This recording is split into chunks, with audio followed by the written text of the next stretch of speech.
Me unë dyrësirë, kemi rujt e ti në gjithë të kohë, po që kush në Financial Times, ti thush shqiptarve, fuck you, kush jeti mor player?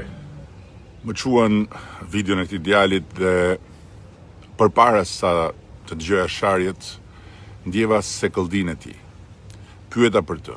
Demokrat 24 karat, nip i një demokrati të respektuar, profesionist me të cilin më lidh respekti ndërsjell. Fakti është se unë nuk ua kam thënë shqiptarve kurse si atë fjalë. Duket qartë edhe në artikull. Kur gazetari i Financial Timesit më ka pyetur si përgjigjesh ti atyre që të akuzojnë se je kumbari i Shqipërisë, si thash shkurt fjalën që meriton kush në fakt më akuzon pa pushim me vite dhe s'ka lënë 2 gur bashk për të më baltosur dhe varrosur, por kur asnjë provë. Nga një orë bisede lirë, gazetari zgjodhi pikërisht atë fjali. Po unë nuk jam pishman. E kupton që unë që flas, jam ngritur kur babai im i ndjer, që ishin nga njerëzit më të nderuar, më të njohur në Tiranë, në Shqipëri, ndroi jetë në Vjenë. Nga kancri Mëlqis, sepse mjekësia në nivelin ku e ke lënë ti, e kuronte për ulçër o player. Më erdhi sinqerisht keq dhe përpara se sa të përgjigjesha, u interesova për rastin. I ndjeri babai i këtij djalit nuk ka shkelur asnjëherë në asnjë spital publik të Shqipërisë, po fillimisht është kuruar në një spital privat, diku këtu e 10 vjet më parë. Dhe djali ka shkuar shumë larg bashkë me valën e këtij revolucionit imagjinar të bulevardit. Urrejtja politike dhe furia e algoritmit e kanë bërë të më fajsoj mua publikisht pas 10 vjetësh kur jati që nuk u shërua dot në Tiranë nga kanceri i Mëlqis dhe ndroi jetë në Vjenë, kthehet në sken për t'u përdorur si mish për top. Dhe si babai im, janë me mira shqiptarët që vuajnë, që bëjnë cirqe botës, sepse shëndetësia është në atë pikë që ti e ke lënë në këto 13 vite qeverisje, sepse i keni vjedhur gjithë paratë. Këtu shkon edhe më tutje djali, i bën mira e mira shqiptarët që sipas tij vdesin rrugëve të botës, sepse në këto 13 vite shëndetësinë e pas kam kthyer unë në pikën e vdekjes, ndërkohë që transformimi i dekadës fundit në shëndetësi është epokal, më i madh se sa i të gjitha viteve të mëparshme të mbledhura së bashku.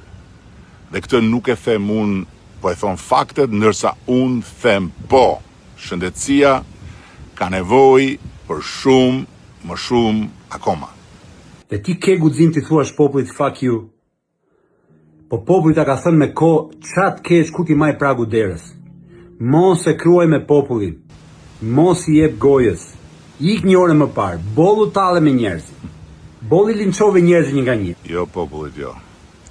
Jo popullit, se as ky djali dhe as ata që u djeg ajo fjala pasi më akuzojnë dhe më shajnë si të dalë duarsh dhe mëndsh, as nuk janë populli, as nuk flasin dot në emër të popullit, sepse populli flet vet kur i vjen radha.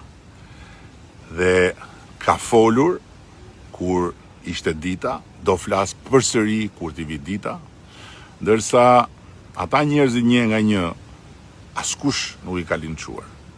Thjesht janë ekspozuar për t'u çmaskuar me fakte si individ shoqërisht rrezikshëm apo si manipulator të paskrupull. Jo me shpifje, jo me sharje, si këto llafet më të ulta të rrugës që janë bërë tani norma e ditës dhe që në këtë rast turpërojnë dhe babain e ndjerë. Është e turpshme që një kryeministër ende në detyrë të nxjerrë ato video, ato foto të njerëzve privat që kanë 1000 halle. Jo, asnjë video dhe asnjë foto private, njerëzish privat, po materiale publike individësh disa fytyrësh që nuk kanë 1001 halle, po kanë agenda lloj-lloj për të manipuluar publikun, duke gënyer dhe besuar dhe vetë gënjeshtra e tyre se ashtu ua do puna. Njësoj si ky djali këtu. Ti hyp helikopterit, ti dhe familja jote, kush janë njerëzit puna jote, drejtues së shtetit, hypin avionit, kurojnë jashtë. Që mbylleni gojën, të paktën mos kalojnë në këtë grad, sepse do e ktheni personale me çdo njeri që është aty. Kush e di më këm gatron, po unë personalisht jam shtruar 2 herë dhe kam bërë 2 ndërhyrje në trupin tim në spitalin shtetëror, ndërkohë që familja ime kur s'ka përdorur as helikoptera, as avion, as fondet shtetit, as për hall dhe as për qef. Çdo udhtim privat i yni është i paguar nga buxheti familjar, gjithmonë në ekonomik.